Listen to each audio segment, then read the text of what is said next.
అందరికీ వందనాలు. నేను రావడానికి ముఖ్యమైన కారణం వాక్యము ఖడ్గము వంటిదని లేఖనాలు చెప్తూ ఉండగా, లేఖనాన్ని బోధించేటప్పుడు, వాక్యాన్ని బోధించేటప్పుడు బోధించేవారు ఒకటికి 2 సార్లు చూసుకుని ఆత్మ సహాయంతో ముందుకెళ్తే చాలా బాగుంటుంది, తప్పులు దొరలకుండా ఉంటాయని నేను చెప్తూ ఉన్నాను. ఎందుకంటే WCM కిరణ్ పాల్ గారు రీసెంట్గా ఒక ప్రసంగంలో మాట్లాడుతూ సంసోను వ్యభిచారి కాడు, వ్యభిచారదాసుడు కాదు, ఆయన దెలీలా దగ్గరకు ఓదార్పు కొరకు వెళ్ళారు. దెలీలా వేశ్య కాదు, సంసోను అసలు వ్యభిచారం చేయలేదు అన్నట్లుగా మాట్లాడారు. లేఖనం మనం జాగ్రత్తగా సరిచూసుకోవాలి. ఈ విషయంలో చాలామంది ఆయనకి కౌంటర్ వేసిన ఆయన మాట్లాడింది తప్పు, వాక్య విరుద్ధంగా మాట్లాడినది తెలిసిన ఆయన ఒప్పుకోకుండా మరలా నిన్న ఒక వీడియో రిలీజ్ చేశారు. పెద్ద వాళ్ళు, ఆయన అనుకునే పెద్ద వాళ్ళు ఫోటోలతో ఒక థంబ్నెయిల్ పెట్టి సంసోను విశ్వాస వీరుడా, వ్యభిచార దాసుడా అని ఒక థంబ్నెయిల్ పెట్టి ఒక వీడియో విడుదల చేశారు. దాంట్లో సమర్థించుకుంటూ ఉన్నారు. అందులో ఉన్న విషయాలని నేను మాట్లాడను, కానీ ఒక విషయాన్ని చెప్తాను. లేఖన వాక్యం విషయంలో పెద్ద చిన్న అనే భేదమే లేదు. వాక్యమే. వాక్యము ఖడ్గం వంటిది. వాక్యాన్ని వాక్యపరంగా బోధించాలి. దేవుడు ఏం చెప్పారో, బైబిల్ ప్రామాణికంగా దేవుడు ఏమి రాయించారో దీంట్లో అది ఉన్నట్టుగా బోధించాలి. మన సొంత పైత్యాన్ని, మన గొప్పతనం కోసం అందరి కళ్ళు మన మీద పడాలని ఆశపడి దేవుడు వాక్యాన్ని వక్రీకరించడం తప్పు. ఎందుకంటే దేవుడు ఇది రాయించింది సార్వత్రిక సంఘం కొరకు. వారు ఎలా నడుచుకోవాలి, ఎలా నడుచుకోకూడదు, ఏది మంచి ఏది చెడు అనే విషయాలను బైబిల్లో పొందుపరిచారు దేవుడు మనందరి కొరకు. మనం మాట్లాడేటప్పుడు వాక్యాన్ని బోధించేవారు మరి ముఖ్యంగా వక్రీకరించి బోధించడం వల్ల అతనికి నష్టం ఉన్నా లేకున్నా పక్కన పెడితే సార్వత్రిక సంఘానికంటే దేవుడు ఏర్పరచుకున్న తన సంఘానికి చేటు జరిగే అవకాశాలు చాలా ఉన్నాయి. అందువలన వాక్యం విషయంలో పెద్ద చిన్న లేదు. ఎవరైనా వాక్యాన్ని వక్రీకరిస్తే అది దేవుని ఆజ్ఞను ధిక్కరించినట్లే పాపం అవుతుంది. ఎందుకంటే ఆజ్ఞ అతిక్రమణ పాపం కనుక వాక్యాన్ని వక్రీకరించి బోధించడం కూడా దేవుని ఆజ్ఞను ధిక్కరించడమే, అది పాపం అవుతుందని గమనించాలి. WCM కిరణ్ పాల్ గారు మీరెవరో నాకు తెలియదు, ఆయన వాక్యం విషయంలో మాట్లాడుతూ ఉన్నాను. నేను సార్వత్రిక సంఘంలో ఒక సభ్యునిగా, దేవుని రక్తంలో కడుగుబడిన వాడిగా నేను మాట్లాడడానికి అర్హత పొందుకున్నాను. అందుకే మాట్లాడుతున్నాను. వాక్య విషయంలో ఎవరు తప్పు చేసినా ఖండించాలి. తప్పు తెలుసుకున్న వారు ఒప్పుకుని వదిలిపెట్టడం వల్ల అది కొనసాగించకుండా ఉంటారు. అంత మాత్రమే కాదు, మీ గౌరవం రెట్టింపు అవుతుంది. ఇంకా అసలు విషయంలోకి వెళ్తే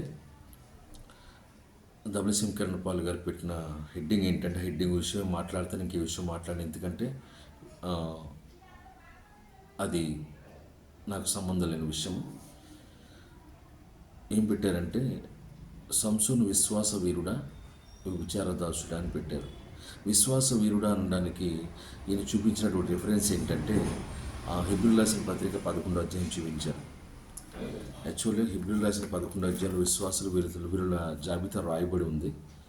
కానీ అక్కడ రాసినంత మాత్రాన వారు తప్పులు చేయలేదని కాదు.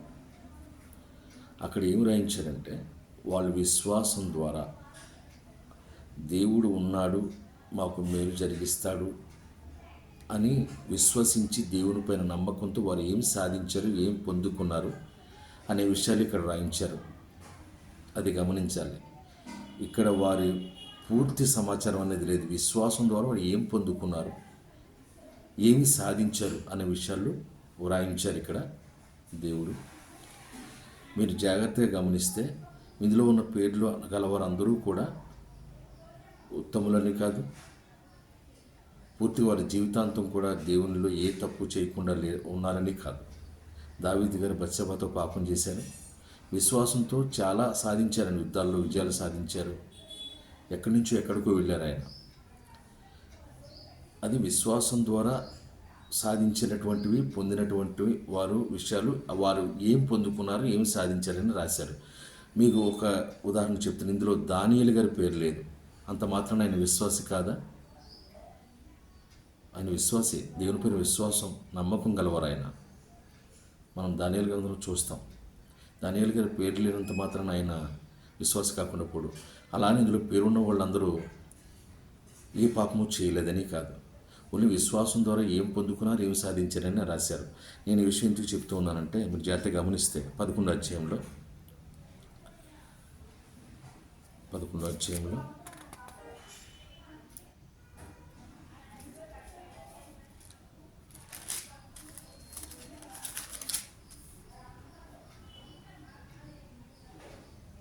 విశ్వాసం బట్టి ఇకను ఏమి చెప్పుదును, గిద్యోను, బారాకు, సంసోను, యెఫ్తా, దావీదు, సమూయేలు వారిని గూర్చి, ప్రవక్తలను గూర్చి వివరించుటకు సమయం చాలదు.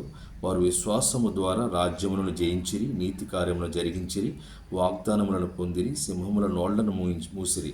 మీరు గమనించాలి, సింహము నోళ్లను మూయించిరి అంటే ఈ మాట దానియేలు గారి గ్రంథంలో ఉంది. దానియేలు గారు ఇది చేశారు ఆయన విశ్వాసం ద్వారా.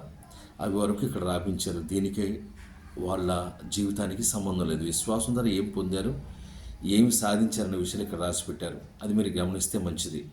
ఇక రెండవదిగా వ్యభిచార దాసుడా అని, అంటే సంసోను గారు వ్యభిచారం చేయలేదు అని మీరు మాట్లాడుతూ ఉన్నారు. ఆ విషయాన్ని కూడా మీకు క్లియర్ చేస్తాను.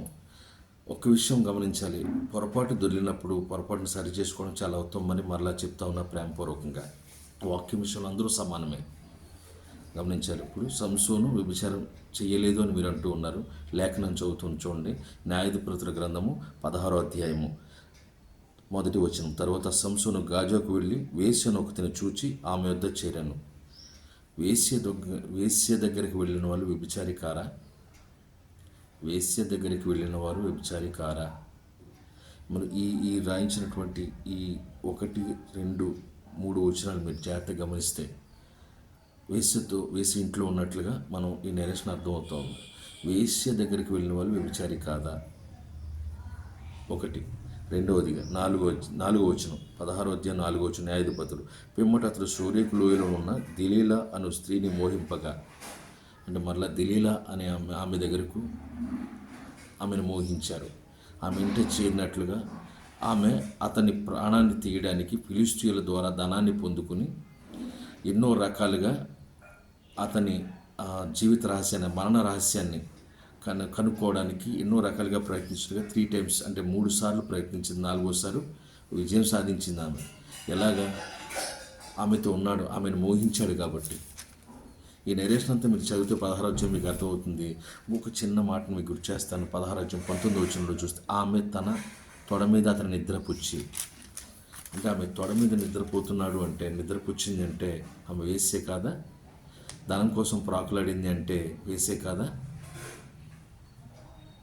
మీరు మాట్లాడేటప్పుడు వాక్యాన్ని 1-2 సార్లు తడివి చూసి ఆత్మసహాయంతో ముందుకు రావాలని ఆశపడుతున్నాను.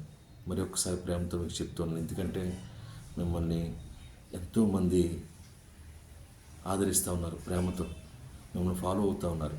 మీ మాటల్లో సార్వత్రిక సంఘం అంతటికి వెళుతూ ఉంది. మనం మాట్లాడే ప్రతి మాట కూడా బలపరిచేదిగా ఉండాలి, కానీ వాక్యానికి దూరపరిచేదానిలా ఉండకూడదని మళ్ళీ ప్రేమపూర్వకంగా మీకు చెప్తూ ఉన్నాను. దేవుని వాక్యం ముందు అందరూ సమానమే, పెద్ద చిన్న ఎవరూ లేదు, ఎవరు ఉండరు కూడా. అల్టిమేట్గా బైబిల్ మనకు బైబిల్ మనకు ప్రామాణికం, అది గమనించాలి. మీరు వాక్యాన్ని తప్పుగా చెప్పారు, అది మీకు తెలుసు.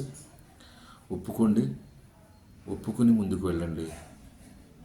లేదంటే ఒప్పుకోకపోతే మీరు అదే కవర్ చేసుకుంటూ ముందుకు వెళ్తూ ఉంటే దేవుడు ఉన్న మహిమను కోల్పోతారు. దేవుడు మీకు ఇచ్చిన తలాంతులను, మహిమను కోల్పోతారని నేను భావిస్తూ ఉన్నాను, భయపడుతున్నాను. ప్రేమతో చెప్తూ ఉన్నాను, మీరు చేసిన పొరపాటును ఒప్పుకోండి. ఎందుకంటే సార్వత్రిక సంఘానికి మీకు చెప్పేసరి వెళ్ళిపోయింది. మళ్ళీ సార్వత్రిక సంఘం సమక్షంలో మీరు మళ్ళీ చెప్తే, పొరపాటు దొర్లిందని చెప్పి ముందుకు కొనసాగితే బాగుంటుందని సార్వత్రిక సంఘ సభ్యుడిగా మిమ్మల్ని కోరుకుంటూ ఉన్నాను ప్రేమతో. ఎందుకంటే మీరు ప్రేమతో అడగమన్నారు కాబట్టి ప్రేమతో అడుగుతున్నాను. ఉంటాను. మరొకసారి కలుద్దాం. ప్రేమతో అందరికీ వందనాలు.